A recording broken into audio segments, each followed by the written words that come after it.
110. The Inner Ring.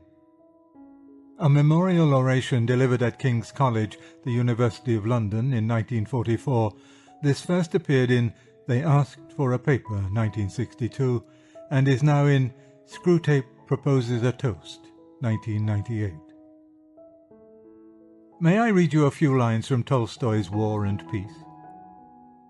When Boris entered the room, Prince Andrei was listening to an old general, wearing his decorations, who was reporting something to Prince Andrei with an expression of soldierly servility on his purple face.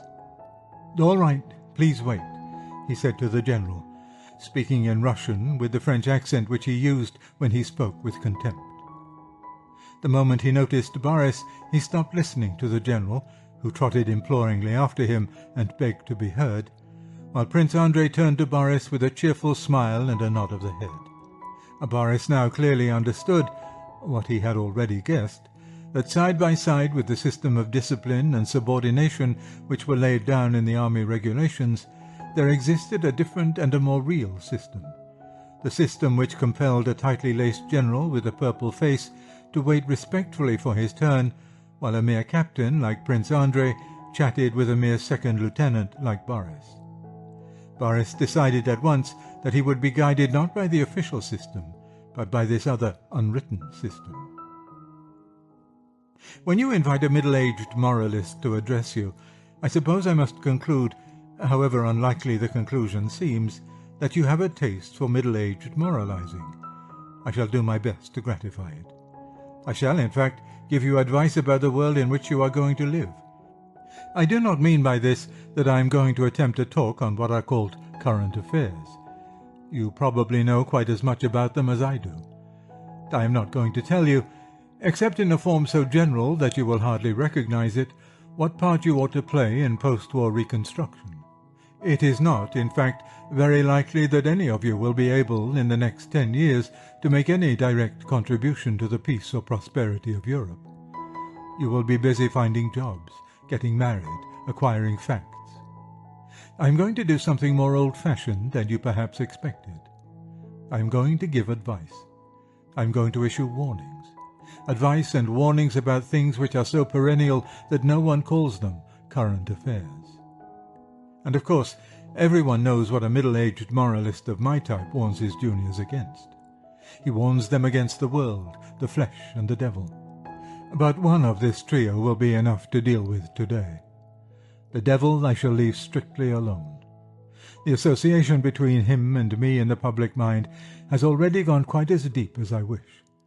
In some quarters it has already reached the level of confusion, if not of identification. I begin to realize the truth of the old proverb that he who sups with that formidable host needs a long spoon. As for the flesh, you must be very abnormal young people if you do not know quite as much about it as I do. But on the world, I think I have something to say.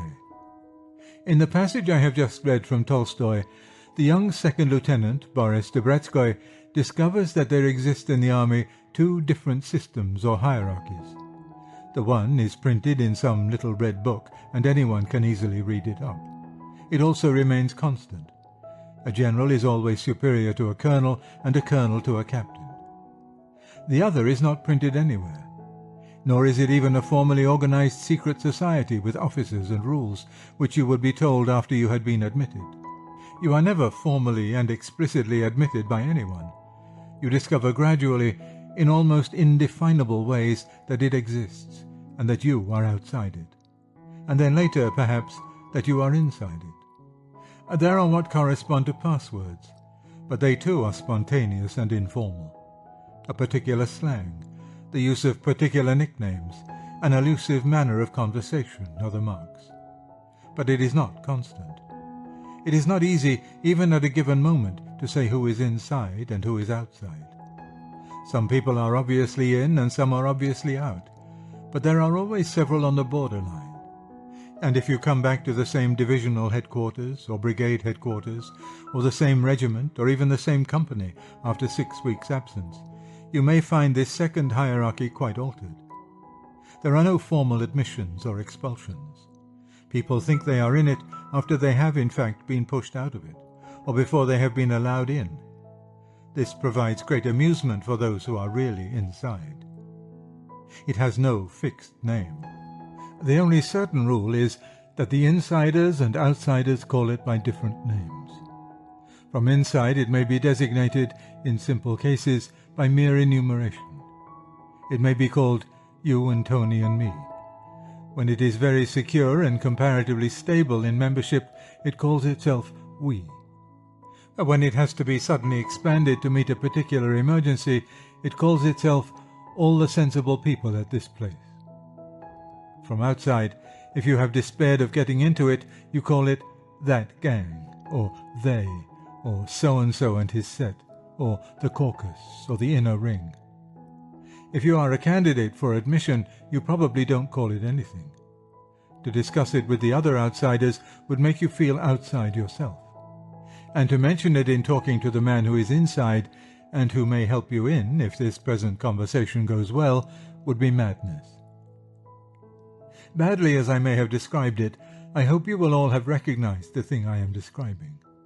Not, of course, that you have been in the Russian army, or perhaps in any army. But you have met the phenomenon of an inner ring. You discovered one in your house at school before the end of the first term. And when you had climbed up to somewhere near it by the end of your second year, perhaps you discovered that within the ring there was a ring yet more inner, which in turn was the fringe of the great school ring to which the house rings were only satellites. It is even possible that the school ring was almost in touch with the master's ring. You were beginning, in fact, to pierce through the skins of the onion. And here too, at your university. Shall I be wrong in assuming that at this very moment, invisible to me, there are several rings, independent systems or concentric rings, present in this room? And I can assure you that in whatever hospital, inn of court, diocese, school, business or college you arrive after going down, you will find the rings, what Tolstoy calls the second or unwritten systems. All this is rather obvious. I wonder whether you will say the same of my next step, which is this. I believe that in all men's lives at certain periods, and in many men's lives at all periods between infancy and extreme old age, one of the most dominant elements is the desire to be inside the local ring and the terror of being left outside. This desire, in one of its forms, has indeed had ample justice done to it in literature. I mean in the form of snobbery. A Victorian fiction is full of characters who are hag-ridden by the desire to get inside that particular ring which is, or was, called society. But it must be clearly understood that society, in that sense of the word, is merely one of 100 rings, and snobbery therefore only one form of the longing to be inside. People who believe themselves to be free, and indeed are free from snobbery, and who read satires on snobbery with tranquil superiority, may be devoured by the desire in another form. It may be the very intensity of their desire to enter some quite different ring, which renders them immune from the allurements of high life. An invitation from a duchess would be very cold comfort to a man smarting under the sense of exclusion from some artistic or communist coterie. Poor man, it is not large, lighted rooms or champagne, or even scandals about peers and cabinet ministers that he wants. It is the sacred little attic or studio, the heads bent together, the fog of tobacco smoke, and the delicious knowledge that we 4 or 5 all huddled beside this stove, are the people who know. Often the desire conceals itself so well that we hardly recognize the pleasures of fruition.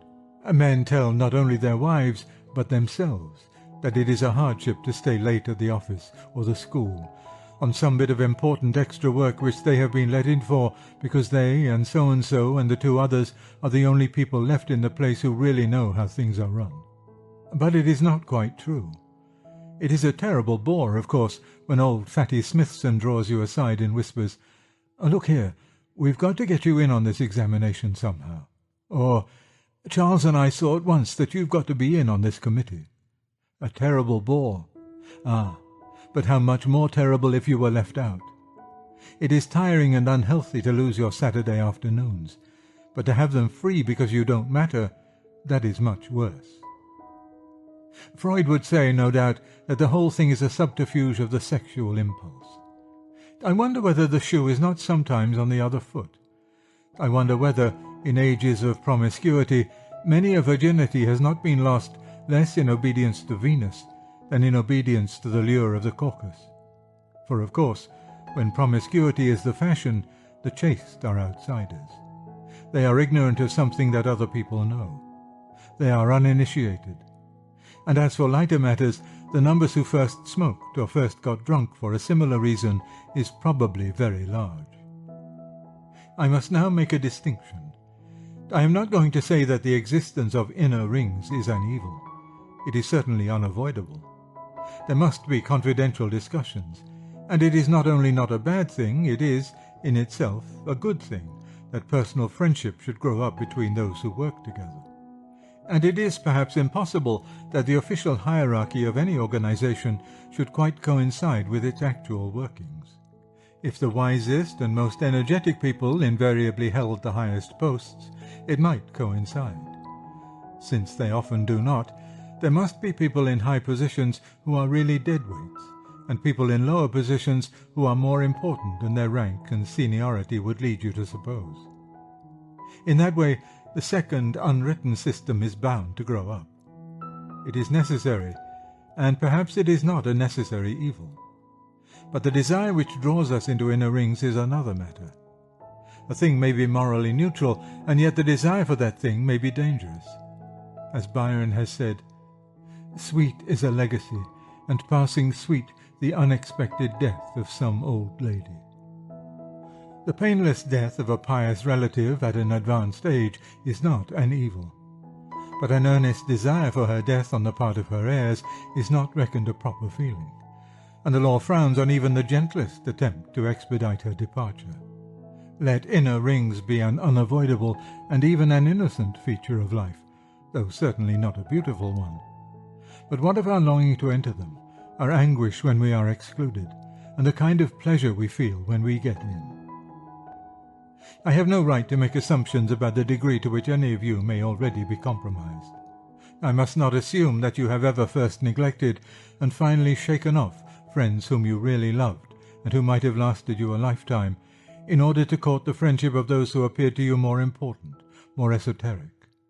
I must not ask whether you have ever derived actual pleasure from the loneliness and humiliation of the outsiders after you yourself were in. Whether you have talked to fellow members of the ring in the presence of outsiders simply in order that the outsiders might envy.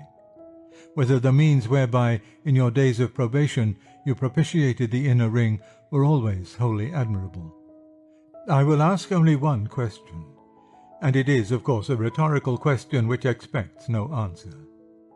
In the whole of your life, as you now remember it, has the desire to be on the right side of that invisible line ever prompted you to any act or word on which, in the cold, small hours of a wakeful night, you can look back with satisfaction? If so, your case is more fortunate than most.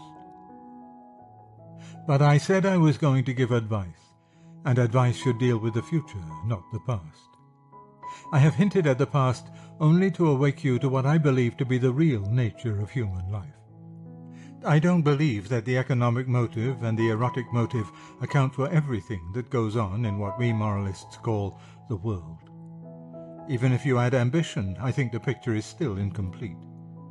The lust for the esoteric, the longing to be inside, take many forms which are not easily recognizable as ambition. We hope, no doubt, for tangible profits from every inner ring we penetrate. Power, money, liberty to break rules, avoidance of routine duties, evasion of discipline. But all these would not satisfy us if we did not get in addition the delicious sense of secret intimacy. It is, no doubt, a great convenience to know that we need fear no official reprimands from our official senior, because he is old Percy, a fellow member of our ring. But we don't value the intimacy only for the sake of convenience. Quite equally, we value the convenience as a proof of the intimacy. My main purpose in this address is simply to convince you that this desire is one of the great permanent mainsprings of human action.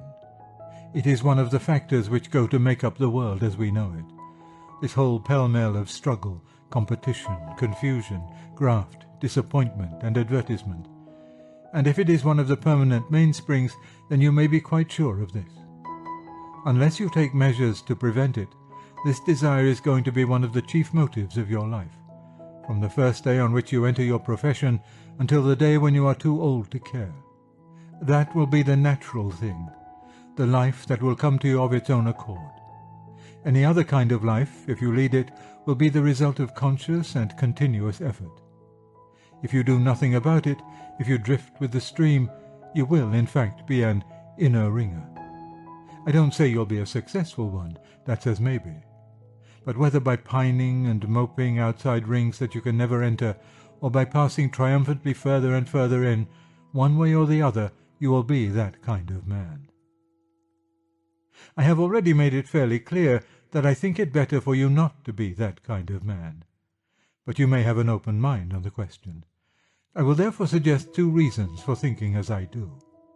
It would be polite and charitable, and in view of your age reasonable too, to suppose that none of you is yet a scoundrel. On the other hand, by the mere law of averages, I am saying nothing against free will, it is almost certain that at least 2 or 3 of you before you die will have become something very like scoundrels.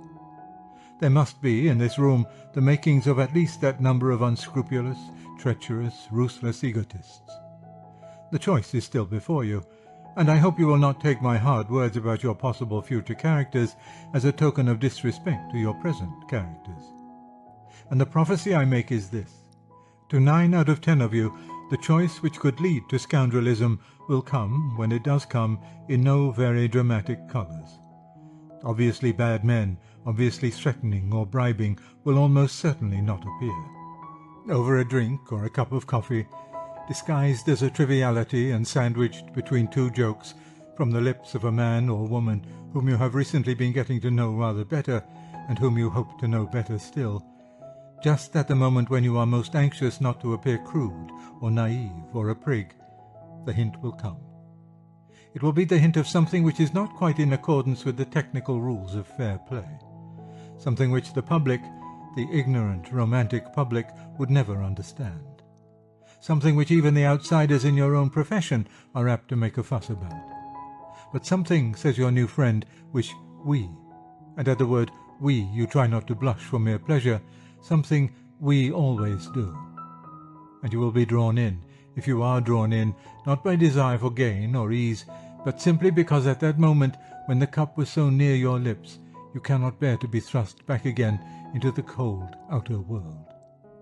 It would be so terrible to see the other man's face, that genial, confidential, delightfully sophisticated face, turn suddenly cold and contemptuous, to know that you had been tried for the inner ring and rejected. And then, if you are drawn in, next week it will be something a little further from the rules, and next year something further still, but all in the jolliest, friendliest spirit. It may end in a crash, a scandal, and penal servitude. It may end in millions, a peerage, and giving prizes at your old school. But you will be a scoundrel. That is my first reason. Of all passions, the passion for the inner ring is most skilful in making a man who is not yet a very bad man do very bad things. My second reason is this. The torture allotted to the Danaids in the classical underworld, that of attempting to fill sieves with water, is the symbol not of one vice, but of all vices. It is the very mark of a perverse desire that it seeks what is not to be had. The desire to be inside the invisible line illustrates this rule. As long as you are governed by that desire, you will never get what you want. You are trying to peel an onion. If you succeed, there will be nothing left. Until you conquer the fear of being an outsider you will remain. This is surely very clear when you come to think of it. If you want to be made free of a certain circle for some wholesome reason, if, say, you want to join a musical society because you really like music, then there is a possibility of satisfaction. You may find yourself playing in a quartet, and you may enjoy it. But if all you want is to be in the know, your pleasure will be short-lived. The circle cannot have from within the charm it had from outside. By the very act of admitting you, it has lost its magic. And once the first novelty is worn off, the members of this circle will be no more interesting than your old friends. Why should they be? You are not looking for virtue or kindness or loyalty or humour or learning or wit or any of the things that can be really enjoyed. You merely wanted to be in, and that is a pleasure that cannot last. As soon as your new associates have been stale to you by custom, you will be looking for another ring. The rainbow's end will still be ahead of you. The old ring will now be only the drab background for your endeavour to enter the new one. And you will always find them hard to enter, for a reason you very well know. You yourself, once you are in, want to make it hard for the next entrant, just as those who are already in made it hard for you. Naturally. In any wholesome group of people which holds together for a good purpose, the exclusions are, in a sense, accidental. 3 or 4 people who are together for the sake of some piece of work exclude others because there is work only for so many, or because the others can't, in fact, do it. Your little musical group limits its numbers because the rooms they meet in are only so big. But your genuine inner ring exists for exclusion. There'd be no fun if there were no outsiders. The invisible line would have no meaning unless most people were on the wrong side of it. Exclusion is no accident. It is the essence. The quest of the inner ring will break your hearts unless you break it. But if you break it, a surprising result will follow. If, in your working hours, you make the work your end, you will presently find yourself, all unawares, inside the only circle in your profession that really matters. You will be one of the sound craftsmen, and other sound craftsmen will know it. This group of craftsmen will by no means coincide with the inner ring, or the important people, or the people in the know. It will not shape that professional policy, or work up that professional influence which fights for the profession as a whole against the public. Nor will it lead to those periodic scandals and crises which the inner ring produces. But it will do those things which that profession exists to do, and will, in the long run, be responsible for all the respect which that profession in fact enjoys, and which the speeches and advertisements cannot maintain.